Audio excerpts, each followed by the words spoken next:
3 minutes pour comprendre. Programme d'histoire de terminale. Sixième chapitre, la France, une nouvelle place dans le monde, 1945-73. Quel rôle la France joue-t-elle sur la scène internationale, entre décolonisation, alliance atlantique et construction européenne?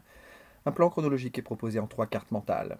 Au sortir de la guerre, la France est affaiblie et le pays divisé. Les communistes obtiennent un tiers des voix aux élections de 1945-46, auxquelles les femmes participent pour la première fois. Les débats sur la Constitution aboutissent à un régime parlementaire, mais les députés échouent à constituer des majorités stables. Malgré cela, la 4ème République relance l'économie grâce aux nationalisations, la planification, aux progrès sociaux, salaire minimum et sécurité sociale. La France bénéficie du plan Marshall. En contrepartie, elle facilite les investissements étrangers et les importations, de films américains notamment. Motivée par le désir de la paix, la construction européenne se produit sous la protection américaine. Divisée quant au projet politique, les Européens accordent la priorité aux échanges économiques. Dès 1951, Jean Monnet et Robert Schuman lancent la Communauté européenne du charbon et de l'acier, produit essentiel de la reconstruction. Le projet de Communauté européenne de défense, quant à lui, échoue car les députés français sont inquiets d'un possible réarmement allemand. En 1957, les traités de Rome donnent naissance à une agence européenne de l'atome et la Communauté économique européenne, à la fois zone de libre-échange et marché commun.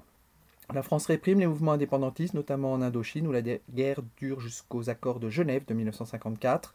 En 1956, Mendès France négocie l'indépendance du Maroc et de la Tunisie, et la France prépare l'indépendance des pays d'Afrique subsaharienne avec la loi cadre de fer. Dès 1954, le Front de Libération Nationale proclame l'indépendance de l'Algérie. C'est le début de la guerre, avec l'envoi de nombreux jeunes Français effectuant leur service militaire et l'emploi généralisé de la torture. Une situation bloquée débouche sur une crise politique majeure. Le 13 mai 1958, les Français d'Algérie, aidés par l'armée, mettent en place un pouvoir insurrectionnel qui réclame le retour du général de Gaulle au pouvoir. Le 1er juin, il obtient les pleins pouvoirs pour créer de nouvelles institutions.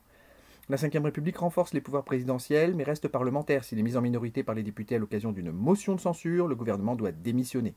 Le 28 septembre 1958, les Français approuvent les nouvelles institutions, le parti gaulliste devient majoritaire et De Gaulle est élu président par les grands électeurs. Depuis 1962, l'élection du président a lieu au suffrage universel direct et en 1965, De Gaulle est élu au suffrage universel.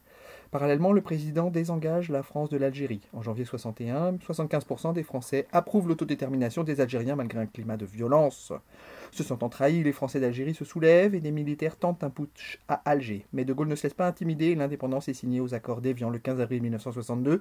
1 million de colons et plusieurs dizaines de milliers de harkis fuient alors l'Algérie. C'est une époque de forte croissance économique.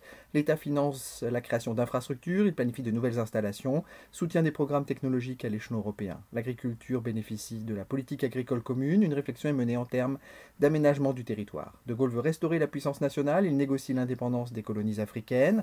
Favorable à une Europe des nations, il fait pression sur ses partenaires européens par la politique de la chaise vide et refuse l'entrée du Royaume-Uni dans la CEE. Mais il entame un rapprochement avec l'Allemagne. Le président obtient un commandement spécial pour les armées françaises au sein de l'OTAN en 1966 et les bases américaines sur le territoire national sont démantelées. De Gaulle est pourtant de plus en plus contesté. Il contrôle de près les médias de masse et recourt à la répression policière.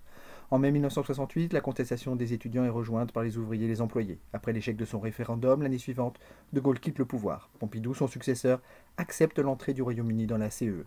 Si cette vidéo vous a été utile, merci de vous abonner et de faire connaître 3 minutes pour comprendre. Grâce à vos likes, je pourrai mettre en ligne de nouveaux contenus plus rapidement. À bientôt.